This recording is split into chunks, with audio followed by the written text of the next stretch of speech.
Hi అండి. Welcome to Roopa Lavanya Swaralahari channel. ఈ ఛానల్‌లో మీరు వింటున్న కథ నా రౌడీ కిల్లర్. ఈ కథలో ఈ భాగం వినబోయే ముందు భాగాలు ఎవరైనా మిస్ అయితే ముందు అవి వినండి. అలాగే ఫస్ట్ టైం ఛానల్ చూస్తున్న వాళ్ళు ప్లీజ్ లైక్ చేసి, షేర్ చేసి, సబ్స్క్రైబ్ చేసుకుని సపోర్ట్ అందించండి. ఇంకా లేట్ చేయకుండా స్టోరీలోకి వెళదాం. చిరాగ్గా మొహం పెట్టుకుని లిఫ్ట్ చేసి ఏంటి అని అడుగుతాడు శ్రీను. షారా ఏదో చెప్పేసరికి సరేమని వెనక్కి తిరిగి మళ్ళీ నరసింహం దగ్గరికి వెళ్తాడు. ఇప్పుడే కదా వెళ్ళాడు, మళ్ళీ వస్తున్నాడేంటి అని నరసింహం కూడా చూస్తూ ఉంటాడు. డైరెక్ట్గా వచ్చి బెడ్పై ఉన్న నరసింహం గుండెపై కాలు పెట్టి ఇప్పుడు చెప్పరా, ఏదో అన్నావు అంటాడు శ్రీను కన్నింగా నవ్వుతూ. ఏంట్రా, ఏం చేస్తున్నావు? నా మాట విను, తను వాళ్ళ దగ్గరే ఉంది. నువ్వు ఇప్పుడు వీడిని ఏమైనా చేస్తే తను రిస్క్లో పడుతుంది. నా మాట విను అంటూ రాజేష్ శ్రీను భుజం పట్టుకుని వెనక్కి లాగడానికి ట్రై చేస్తూ ఉంటాడు. శ్రీను నవ్వుతూ రాజేష్ వైపు, నరసింహం వైపు చూస్తూ తను సేఫ్గా ఉందిరా. ఇప్పుడు వీడి సంగతి, మిగతా మినిస్టర్ల సంగతి తేల్చేద్దాం. ఎంత ధైర్యం ఉంటే మళ్ళీ నా ఫ్యామిలీ మీదకి వస్తారు? వీళ్ళని వదిలి తప్పు చేశాను, ఇంకా మళ్ళీ ఆ తప్పు చేయకూడదు అని కోపంగా అంటాడు శ్రీను. తను సేఫ్గా ఉంది అనగానే రాజేష్ నరసింహం ఇద్దరూ షాక్ అవుతారు. రాజేష్ సంతోషిస్తే నరసింహం మాత్రం తనలో తానే ఆ అమ్మాయి ఎక్కడుందో ఎవరూ తెలుసుకోలేరు అని ఆ దివాకర్ అంత నమ్మకంగా చెప్పాడు. ఇప్పుడు ఈ శ్రీను ఏంటి ఆ అమ్మాయి దొరికేసింది అని చెప్తున్నాడు అని అర్థం కాక చూస్తూ ఉంటాడు. కరెక్ట్గా అప్పుడే బయట నుండి గుడికి వెళ్ళిన నరసింహం భార్య వచ్చి శ్రీను రాజేష్లని చూసి పరిగెత్తుకుంటూ వస్తుంది. రే, ఎవరా మీరు? మా ఆయన్ని ఏం చేస్తున్నారు? నీరజ్ ఎక్కడున్నావు? అర్జెంటుగా పోలీసులకు ఫోన్ చేయి. ఎవరో రౌడీ వెధవలొచ్చి మీ నాన్నని చంపేస్తున్నారా అంటూ గట్టిగా అరుస్తూ వెళుతుంది. ఆ అరుపులకి నీరజ్ అలేఖ్య కూడా మళ్ళీ నరసింహం రూమ్లోకి వస్తారు. అమ్మ, అరవద్దు, ప్లీజ్ నా మాట విను అంటూ నీరజ్ చెప్తూ ఉంటే అలేఖ్య, అత్తయ్య మీరు ఇక్కడ ఉండవద్దు, వచ్చేయండి అంటూ ఆవిడ చెయ్యి పట్టుకుని లాగడానికి ట్రై చేస్తూ ఉంటుంది. ఆవిడ మాత్రం శ్రీనుని పక్కకి తోయడానికి ట్రై చేస్తూ నరసింహానికి అడ్డుగా నిలబడి చేతులెత్తి దండం పెట్టి, ప్లీజ్ బాబు, మా ఆయన్ని వదిలేసాయి, ఆయన చాలా మంచోడు, కావాలంటే ఎంత డబ్బు కావాలంటే అంత డబ్బు ఇస్తాను, ఇక్కడి నుంచి వెళ్ళిపో అని ఏడుస్తూ ఉంటుంది. ఆవిడని అలా చూసేసరికి శ్రీనుకి కూడా బాధగా అనిపించి నీరజ్ వైపు అసహనంగా చూస్తాడు. అమ్మ ప్లీజ్ వజ్జయ్, నాన్న నువ్వు అనుకున్నంత మంచివాడు కాదు, ఒక అమ్మాయిని కిడ్నాప్ చేసి చంపడానికి ట్రై చేస్తున్నాడు అంటాడు నీరజ్. ఏంట్రా నువ్వనేది అంటూ ఆశ్చర్యంగా ఆవిడ నరసింహం వైపు చూస్తుంది. అయ్యో, నాకేమీ తెలియదే, నన్ను నమ్ము, వీళ్ళు నన్ను చంపాలని చూస్తున్నారు, నన్ను కాపాడే అంటూ నీరజ్ వైపు చూసి, నాన్న నీరజ్, నన్ను నమ్మరా, నాకేం తెలీదు అని మాట మార్చి ఏడుస్తున్నట్లు నటిస్తూ ఉంటాడు. రాజేష్ చప్పట్లు కొడుతూ, వాహ్ వాహ్, ఒక్క నిమిషంలోనే ఎన్ని వేరియేషన్స్ చూపిస్తున్నావు నరసింహం. నీ యాక్షన్ చూసి అపరిచితుడు కూడా దడుచుకుంటాడు తెలుసా. ఇంకా యాక్ట్ చేసింది చాలు కానీ మర్యాదగా ఇక్కడి నుంచి పద అంటాడు. అలా పిలిస్తే రావడానికి మనం ఏమైనా ఫంక్షన్కి పిలుస్తున్నామా బావా? వేసేయడానికి కదా అని నీరజ్ వైపు చూసి, ఇంకా మీ నాన్న తిరిగి రాడు, అర్థమైందా అని ఒక్కసారిగా నరసింహం షర్ట్ కాలర్ పట్టుకుని గట్టిగా పైకి లాగి ఈడ్చుకుంటూ బయటకు తీసుకువెళ్ళిపోతూ ఉంటాడు. నీరజ్, అలేఖ్య, నరసింహం భార్య షాక్లో అలా చూస్తూ ఉండిపోతారు. అప్పటికే నీరజ్ ఇంటి బయట శ్రీను మనుషులు వచ్చి వెయిట్ చేస్తూ ఉంటారు. వాళ్ళు ఫాస్ట్గా నడుచుకుంటూ ఎదురు వెళ్ళి శ్రీను దగ్గర నుంచి నరసింహాన్ని అందుకుని కారులోకి తోసేస్తారు. శ్రీను వెనక్కి తిరిగి నరసింహం భార్య వైపు చూసి, క్షమించండమ్మా, మీరు కూడా మా అమ్మ లాంటి వారే, కానీ మీ ఆయన చేసిన పనులకి బ్రతికే అర్హత కోల్పోయాడు. ఇప్పటికే నేను 2 సార్లు అతనికి బ్రతికే ఛాన్స్ ఇచ్చాను, అయినా బుద్ధి రాలేదు. అతని గురించి ఏడ్చే అర్హత కూడా కోల్పోయాడు. కావాలంటే మీ అబ్బాయి మీకు అన్ని విషయాలు చెప్తాడు అని ఇంకేం మాట్లాడకుండా తన ఫేస్ గంభీరంగా పెట్టి వెళ్ళి కారులో కూర్చుని తన గాగుల్స్ పెట్టుకుని డ్రైవ్ చేస్తూ ఉంటాడు. నరసింహాన్ని ఇంకో కారులో తన మనుషులు పట్టుకుని శ్రీను కార్ని ఫాలో చేస్తూ ఉంటారు. శ్రీను లేట్ చేయకుండా కార్ని ఫాస్ట్గా డ్రైవ్ చేస్తూ వాళ్ళ ఇంటి వైపు పోనిస్తాడు. తను సేఫ్గా ఉందని నీకెలా తెలిసిందిరా అంటూ మొహమంతా వెలికిపోతూ అడుగుతూ ఉంటాడు రాజేష్. శ్రీను రాజేష్ చెయ్యి పైన తన చెయ్యి వేసి, తెలిసిందిరా, నాకు మనం వెళ్దాం అనుకున్నప్పుడే ఫోన్కి వచ్చింది. ఆ ఫోన్ చేసింది ఎవరో తెలుసా? షారా. తనతో మాట్లాడాను. షారా తనుని సేఫ్గా చూసిందట, మన ఇంట్లోనే ఉంచారట. మనకి కూడా తెలియకుండా అండర్ గ్రౌండ్లో స్టోర్ రూమ్లో ఒకటి ఉంది, మనం ఇల్లంతా వెతికాం కానీ అక్కడ వెతకలేదు. దివాకర్ కూడా చాలా తెలివైనవాడు. మనం ఊరంతా వెతుకుతాం కానీ మన ఇంట్లోనే సరిగ్గా వెతకమని తెలిసే వాడు ఈ ప్లాన్ వేశాడు. మనం కూడా అదే చేసాం. అదే పాయింట్ వాడికి ప్లస్ అయింది. అందుకే మనకి సీసీటీవీ కెమెరాల్లో కూడా తను బయటికి వెళ్ళినట్లు కానీ ఎవరూ లోపలికి వచ్చినట్లు కానీ కనిపించలేదు. నాకు తెలిసినంత వరకు మన సెక్యూరిటీలోనే ఎవడో ఒకడు దివాకర మనిషి అయి ఉంటాడు అని అనుకుంటున్నాను అని రాజేష్తో చెప్తూనే ఇంటి దగ్గర కార్ని ఆపుతాడు శ్రీను. కార్ దిగి వెంటనే వెనక కారు దగ్గరికి వెళ్ళి శ్రీను తన మనుషుల వైపు చూసి నరసింహాన్ని చూపిస్తూ వాడి కళ్ళకు గంతలు కట్టి ఎప్పుడు మనం ఉంచే స్పాట్కి తీసుకువెళ్ళి ఉంచండి. నేను కాసేపట్లో అక్కడికి వస్తాను. ఏం తేడా జరిగినా ఊరుకునేది లేదు, అర్థమైందా అంటూ గట్టిగా అందరికీ వార్నింగ్ ఇస్తాడు. అలాగే అన్నా అంటూ వాళ్ళంతా నరసింహం కళ్ళకి గంతలు కట్టి వేరే తాడుతో కాళ్ళు చేతులు కూడా కడతారు. శ్రీను రాజేష్ లోపలికి వెళ్ళేసరికి సెక్యూరిటీ అంతా ఒక దగ్గరికి చేరి మూకుమ్ముడుగా ఒకరిని కొడుతూ ఉంటారు. ఆగండి అని శ్రీను వాళ్ళ దగ్గరికి వచ్చేసరికి వాళ్ళంతా దూరంగా జరిగి వాడిని మధ్యలో ఉంచేస్తారు. అన్నయ్య అంటూ తను చంద్రమ్మ సహాయంతో వచ్చి శ్రీనుని పట్టుకుని గట్టిగా ఏడుస్తూ ఉంటుంది. ఏడవకురా తను, నీకేం కాలేదు కదా అంటాడు శ్రీను. నాకేం కాలేదన్నయ్య, కానీ షారా అంటూ ఇంకా గట్టిగా ఏడుస్తూ ఉంటుంది. శ్రీను రాజేష్ ఇద్దరు షాక్ అయ్యి ఏమైంది తను, షారాకి ఏమైంది అని అడుగుతారు కంగారుగా. వాడి నుంచి నన్ను కాపాడుతూ ఉంటే తలపైన గ్లాస్ బాటిల్తో కొట్టాడు. షారా ఇప్పుడు హాస్పిటల్లో ఉంది అని చెప్తుంది ఏడుస్తూ. సరే తనకేం కాదు, నేను చూసుకుంటాను. నువ్వు బాగానే ఉన్నావు కదా అని అడుగుతాడు శ్రీను. బాగానే ఉన్నా అన్నయ్య అంటుంది. మరి పాప అని శ్రీను అడగంగానే లక్ష్మమ్మ అమ్మగారి దగ్గర ఉంది బాబు అని చంద్రమ్మ చెప్తుంది. సరే నేను వెళ్ళి షారాని చూస్తాను. చంద్రమ్మ తనుని లోపలికి తీసుకువెళ్ళు అంటాడు శ్రీను. తను లోపలికి వెళ్ళగానే శ్రీను కోపంగా ఆ కింద పడిన వాడిని చూస్తాడు. శ్రీనుని చూడగానే వాడికి ప్రాణాలు పోయినట్లు అనిపించి గుండెల్లో ఎవరో సూదితో గుచ్చునట్టున్నట్లు అనిపిస్తూ ఉంటుంది. శ్రీను ఫాస్ట్గా వాడి దగ్గరికి వెళ్ళి వాడి మాస్క్ మొత్తం తీసేస్తాడు. శ్రీను అనుకున్నట్లు వాడు సెక్యూరిటీలో ఒకడు. చెప్పు, ఎవరు నిన్ను ఈ పని చేయమన్నారు అని డైరెక్ట్గా వాడి తలకి గన్ను నుండి గురిపెట్టి అడుగుతాడు శ్రీను. సార్ నన్ను క్షమించండి, నేను దివాకరం గారి మనిషిని. ఆయన జైలుకి వెళ్ళిన వెంటనే నేను కలవడానికి వెళ్ళాను. అప్పుడే నాకు చెప్పి మీ ఇంట్లో ఎలా అయినా సెక్యూరిటీగా జాయిన్ అవ్వమన్నారు.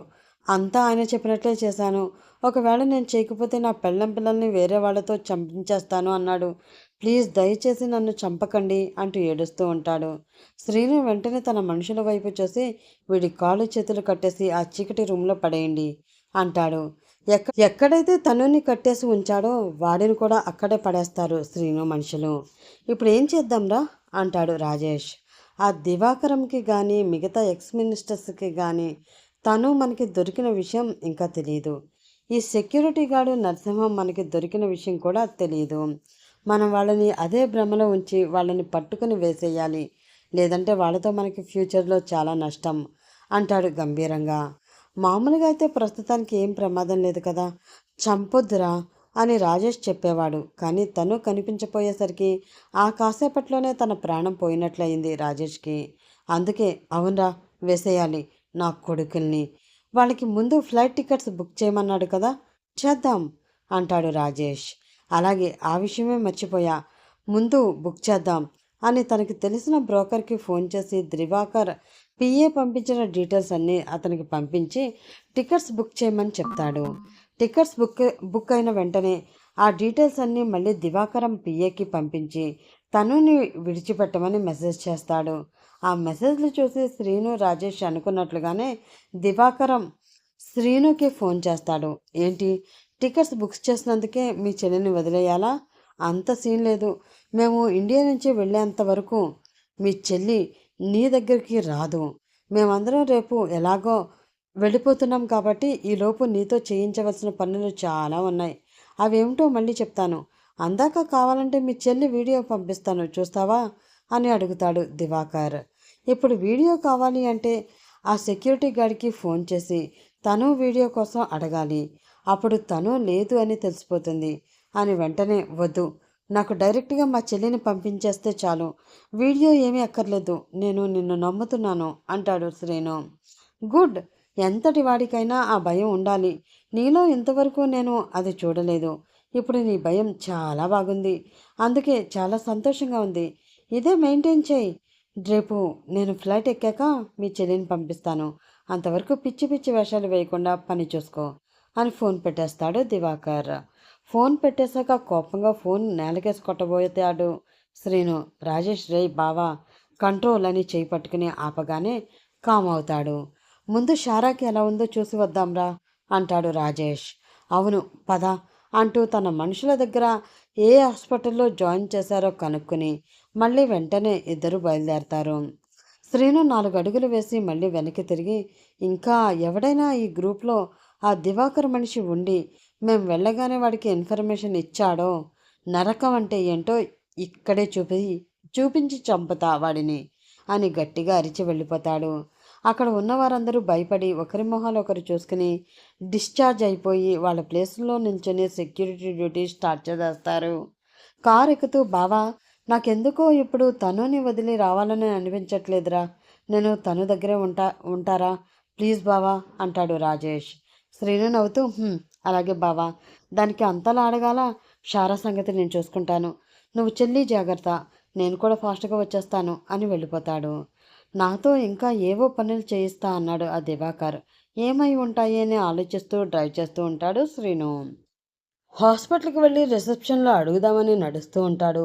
కానీ అక్కడ ఆల్రెడీ శ్రీను మనుషులు ఉంటారు. శ్రీనుని చూసి అన్న ఇక్కడున్నాం అని పిలవగానే వెళ్ళి ఇప్పుడు ఆ అమ్మాయికి ఎలా ఉందిరా అని అడుగుతాడు.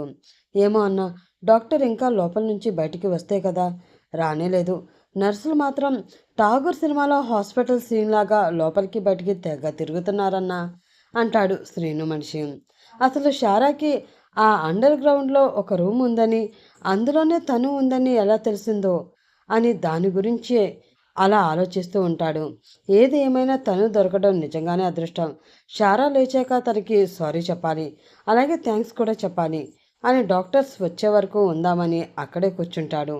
ఇంకొక పావు గంటలో షారా ఉన్న రూమ్ నుంచి డాక్టర్ బయటికి వస్తాడు. డాక్టర్ ఆ అమ్మాయికి ఎలా ఉంది అని అడుగుతాడు శ్రీను.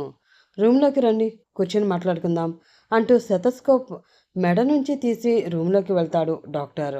అతను వెనకే శ్రీను కూడా వెళ్తూ ఉంటాడు. నేను చెప్పానా, ఠాగూర్ సినిమాలో ఆ డాక్టర్ సీన్ ఉంది కదా, సేమ్ అలాగే చెప్తున్నాడు ఈ డాక్టర్ కూడా. ఆ అమ్మాయి చచ్చిపోయి ఉంటుంది, కానీ మనకి ఇంకా చెప్పట్లేదు అంటూ శ్రీను మనుషులు వాళ్ళల్లో వాళ్ళే మాట్లాడుకుంటూ ఉంటారు. అదంతా శ్రీను మెల్లిగా విని తనకి కూడా ఎందుకో డౌట్గా అనిపిస్తూ ఉంటుంది. డాక్టర్ తన చైర్లో కూర్చుని మీరు కూడా కూర్చోండి అంటూ శ్రీనుకి కూడా ఆపోజిట్ చైర్ చూపిస్తాడు. శ్రీను చైర్లో కూర్చున్నాక డాక్టర్ కొంచెం టెన్షన్గా పైనుంచి కింద వరకు శ్రీనుని చూస్తూ ఉంటాడు. ఫార్మల్ చెక్ షర్ట్ వేసుకుని తన బటన్స్కి గాగుల్స్ తగిలించి చేతుల దగ్గర షర్ట్ని మడిచి జీన్స్ ప్యాంట్ వేసుకుని కటౌట్ చూస్తే బాడీ బిల్డర్లా కనిపిస్తాడు శ్రీను. డాక్టర్ సడన్గా చెమట తుడుచుకుని గుటకలు మింగుతూ కళ్ళజోడు తీసి టేబుల్ మీద పెట్టి మీరు ఆ అమ్మాయికి ఏమవుతారు అని అడుగుతాడు. ఆ అమ్మాయి నా ఫ్రెండ్ డాక్టర్, మా చెల్లిని సేవ్ చేయబోతూ ఆ దెబ్బ ఈ అమ్మాయికి తగిలింది, అందుకే ఇంతలా అడుగుతున్నాను. ఇప్పుడు ఆ అమ్మాయికి ఎలా ఉంది అని మళ్ళీ అడుగుతాడు శ్రీను. ఆ అమ్మాయికి తల మీద దెబ్బ గట్టిగా తగిలింది. గాజు పెంకులు లోపల వరకు గుచ్చుకున్నాయి. అవైతే తీసేస్తాం, కానీ చాలా లోతుగా తగిలాయి. తల మీద తగలడం వల్ల ప్రజెంట్ తన కండిషన్ కొంచెం క్రిటికల్గానే ఉంది. ఆ అమ్మాయికి తెలివి వస్తే కానీ మేమేమీ చెప్పలేము అని అంటాడు. ఏంటి మీరు అన్నది, నిజంగానే ఆ అమ్మాయికి సీరియస్గా ఉందా అని కొంచెం టెన్షన్గా అడుగుతాడు శ్రీను. అవును, ఆ అమ్మాయి మీకు ఫ్రెండ్ అనుకుంటున్నారు కాబట్టి ఆ అమ్మాయి వాళ్ళ ఇంట్లో వాళ్ళని పిలిపించండి అని డాక్టర్ చెప్పగానే అమ్మాయికి ఎవరూ లేరండి, మేమే ఉన్నాం. మీరు కావాలంటే ఏ ట్రీట్మెంట్ అయినా చేయండి, డబ్బు గురించి ఆలోచించనక్కర్లేదు, నేను పే చేస్తాను అంటాడు. లేదు సార్, మేము ఆల్రెడీ తనకి ట్రీట్మెంట్ చేశాము. ఆ అమ్మాయికి స్పృహ వస్తే కానీ ఏమీ చెప్పలేం అంటాడు డాక్టర్. గట్టిగా ఊపిరి వదిలి మరి ఆ అమ్మాయికి తెలివి ఎప్పుడు రావచ్చు అని అడుగుతాడు శ్రీను. తెలీదు, కానీ సాయంత్రంలోగా రావచ్చునని అనుకుంటున్నాం అంటాడు డాక్టర్.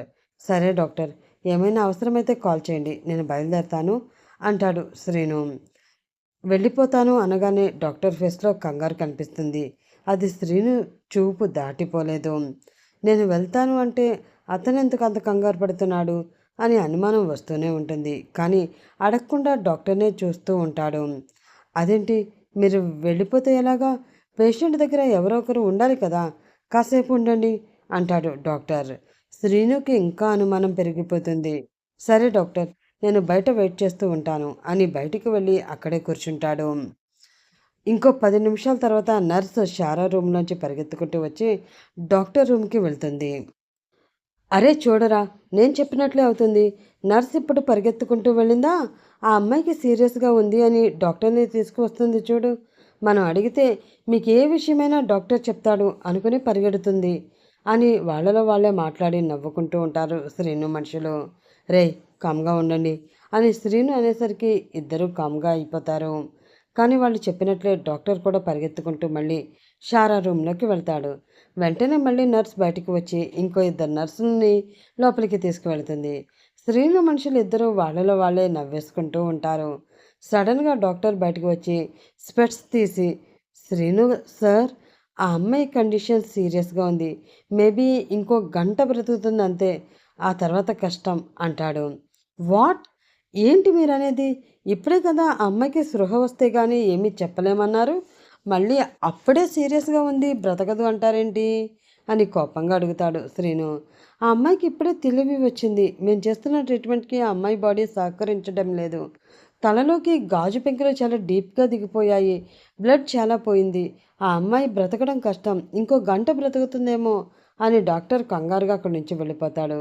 శ్రీనికి ఏం మాట్లాడాలో అర్థం కాక, అదంతా నమ్మాలి అని కూడా అనిపించక మళ్ళీ చైర్లో కూర్చుంటాడు. రాజేష్కి ఫోన్ చేసి అదే విషయం చెప్పి తనుకి అప్పుడే ఏమీ చెప్పకు, ఇక్కడంతా నాకు అనుమానంగా ఉంది అంటాడు శ్రీను. అలాగేరా, తను దొరికిందని అమ్ముకి ఫోన్ చేసి చెప్పావా అని అడుగుతాడు రాజేష్. లేదురా, ఆ విషయమే మర్చిపోయాను, నేను ఇప్పుడే ఫోన్ చేసి చెప్తాను, బాయ్ అని శ్రీను ఫోన్ పెట్టేస్తాడు. అమ్మో నెంబర్కి డయల్ చేసి చెవి దగ్గర పెట్టుకోగానే తను ఎదురుగా ఎవరో పరిగెత్తుకుంటూ వచ్చి నిల్చున్నట్లు అనిపిస్తుంది శ్రీనుకి. ఎవరు అని తలెత్తి చూసేసరికి ఆయాసంతో పరిగెత్తుకుంటూ వచ్చిన అమ్ము కనిపిస్తుంది. వెంటనే లేచి నిలబడి, కుల్ఫీ నువ్వా? నేను ఇంకా నీకే ఫోన్ చేద్దాం అనుకుంటున్నాను, నువ్వు ఇక్కడికి ఎలా వచ్చావు అని టెన్షన్తో ఎవరైనా దీనిని వెంబడించారేమో అని చుట్టూ చూస్తూ ఉంటాడు. తనుకి ఇప్పుడు బాగానే ఉంది అట కదా, షారా తనకి దెబ్బ తగిలిందట, నిజమేనా కిల్లర్ అని కొంచెం బాధగా ఆయాసంతో అడుగుతూ ఉంటుంది అమ్మ. అవును, కానీ నీకు ఈ విషయాలన్నీ ఎవరు చెప్పారు అని అడుగుతాడు శ్రీను. చెప్తాను, ముందు నేను అడిగిన దానికి ఆన్సర్ చెయ్యి. తనకి సీరియస్గా ఉందా, ఇంకో గంట కంటే ఎక్కువసేపు బ్రతకదా అని అడుగుతుంది. ఈసారి ఇంకా ఎక్కువగా షాక్ అవుతాడు శ్రీను. ఆ విషయం డాక్టర్ శ్రీనుకి చెప్పి 10 నిమిషాలు కూడా అవ్వకముందే అమ్ముకు అప్పుడే తెలిసి హాస్పిటల్కి కూడా పరిగెత్తుకుంటూ వచ్చింది. అది ఎలాగో అర్థం కాక అవును అన్నట్లు తల ఊపుతాడు. అయ్యో, షారా తనుని కాపాడబోయి చనిపోవడం ఏంటి అంటూ అప్పుడే కళ్ళలోకి నీళ్లు దించి ఫీల్ అవుతూ ఉంటుంది. కుల్ఫీ, నువ్వు ముందు కూర్చో అంటూ చైర్లో కూర్చోబెట్టి నీకు ఈ విషయం ఎవరు చెప్పారు అని అడుగుతాడు శ్రీను. అది ఎవరో మీ ఇంట్లో పనిచేసే సెక్యూరిటీ అట, ఫోన్ చేసి ఇదంతా చెప్పాడు. హాస్పిటల్ పేరు కూడా చెప్పాడు. అందుకే ఇంకా ఉండబట్టలేక ఫాస్ట్గా వచ్చేసాను కిల్లర్ అంటూ శ్రీను చేయి పట్టుకుని బేలగా తన మొహాన్ని చూస్తూ ఉంటుంది అమ్ము. శ్రీను గారు, ఆవిడ మిమ్మల్ని అడుగుతున్నారు, లోపలికి రండి అని పిలుస్తాడు డాక్టర్. వెంటనే అమ్ము కూడా లేచి ఇద్దరూ లోపలికి వెళ్తారు. షారా తనకి పెద్దగా బ్యాండేజీ చుట్టూ ఉంటుంది. ఆ కండిషన్లో షారాని చూసేసరికి అమ్ము చాలా బాధపడుతూ ఉంటుంది. శ్రీను కూడా తన దగ్గరికి వెళ్ళి ఇప్పుడు ఎలా ఉంది షారా అంటూ మెల్లిగా చెయ్యి పట్టుకుని అడుగుతాడు. షారా చిన్నగా నవ్వుతూ తను ఇప్పుడు ఎలా ఉంది అని అడుగుతుంది. తను ఇప్పుడు సేఫ్గానే ఉంది, నీకు ఏం కాదు, తొందరగానే తగ్గిపోతుందిలే అంటాడు శ్రీను. డాక్టర్ నాకు అంతా చెప్పాడు అను, నేను ఇంకో గంట కంటే ఎక్కువ బ్రతకనట కదా, లైఫ్ లాంగ్ నీతో హ్యాపీగా ఉండాలి అనుకున్నాను.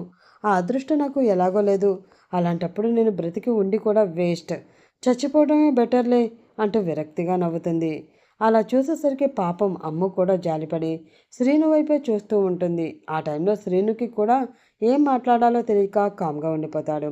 హాయ్ అమూల్య, నువ్వు చాలా అదృష్టవంతురాలివి. అను చాలా మంచివాడు, తనని బాగా చూసుకో అంటుంది. పాపం అమ్ముకి ఏం చెప్పాలో తెలియక అలా చూస్తూనే ఉంటుంది. షారా మళ్ళీ అను అంటూ పిలిచేసరికి శ్రీను కొంచెం దగ్గరికి వచ్చి ఏంటి షారా, ఏమైనా కావాలా అంటాడు. నాకు చనిపోయే ముందు నీ భారీగా చనిపోవాలనుంది, నా చివరి కోరికని తీర్చావా అని అడుగుతుంది షారా. మరి శ్రీను షారా చివరి కోరికను తీరుస్తాడా, లేదు అంటే ఆమె ఆడుతున్న నాటకాన్ని బయటపెడతాడా? తెలుసుకోవాలంటే నెక్స్ట్ ఎపిసోడ్ కోసం వెయిట్ చేస్తూ ఉండండి ఫ్రెండ్స్. అలాగే ఈ పార్ట్ కనుక మీకు నచ్చితే ప్లీజ్ లైక్ చేసి, షేర్ చేసి, సబ్స్క్రైబ్ చేసుకుని ఛానల్కి సపోర్ట్ అందించండి. రేపటి ఎపిసోడ్లో మళ్ళీ మీ ముందుకు వస్తాను. అప్పటి వరకు bye bye, have a nice day.